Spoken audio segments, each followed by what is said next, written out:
Smash Brothers is nonsense. It's a big whirring, squealing, squawking thing that loves video games and really loves people who love video games. If you have silly friends who love video games, it's utter bliss. Smash Brothers is often described as a fighting game, and I think that gives people the wrong impression. I'd rather think of it as a competitive platformer. The game isn't really about fighting, but rather standing on a floating platform and trying to make sure everybody else falls off it.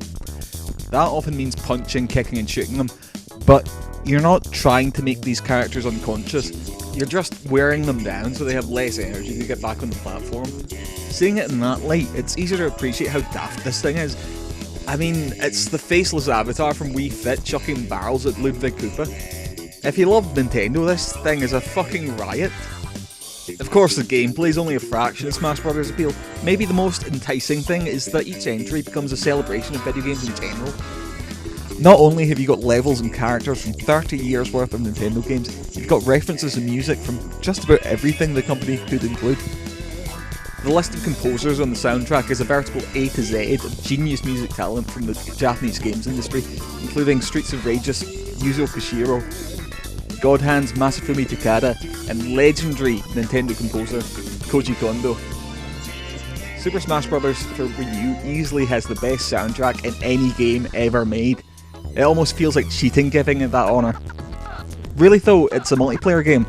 You can only appreciate it so much by yourself. The real game only starts when you've got a group of friends around to shout and cry with you. Nintendo have done their best to make this game as accommodating as possible, meaning anybody with any level of Smash Brothers experience can feel right at home here. When I was going through college, my days were filled with 4-player games of Melee, and the new GameCube adapter, returning levels and familiar characters made me feel instantly comfortable with the new game, and excited to discover everything that had been added.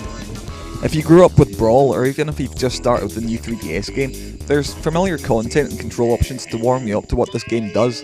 Sure, there's no official N64 adapter, but come on, that game's not why you love Smash Brothers. I was worried growing older and drifting from old friends would mean I'd only have a relatively limited appreciation of Smash Brothers, but online multiplayer is honestly as much fun as we had back when we were trying to fit 4 of us into somebody's pokey childhood bedroom. Taunts, unpredictable item generation and ridiculous comebacks feel just as funny and heartbreaking as they ever did. I'm thrilled to find I love the online support as much as I do. Again, that's not Smash Brothers' whole appeal. It's a game filled with stuff.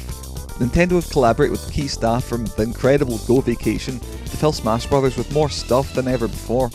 So many trophies to collect, so many challenges to complete, and so many characters to try. Between the Wii U and 3DS versions of the game, I feel like I've clocked in about 60 hours, and there's still characters I feel like I've barely had a chance to try. This is a game that's designed from the ground up to last you years.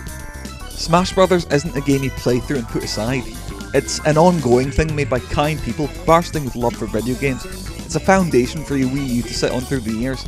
It's something to pull out every time you have gamer friends over. 3D World and Pikmin 3 are must-have Wii U titles because they're great, but Smash Brothers is a must-have title for all the value it adds to your console.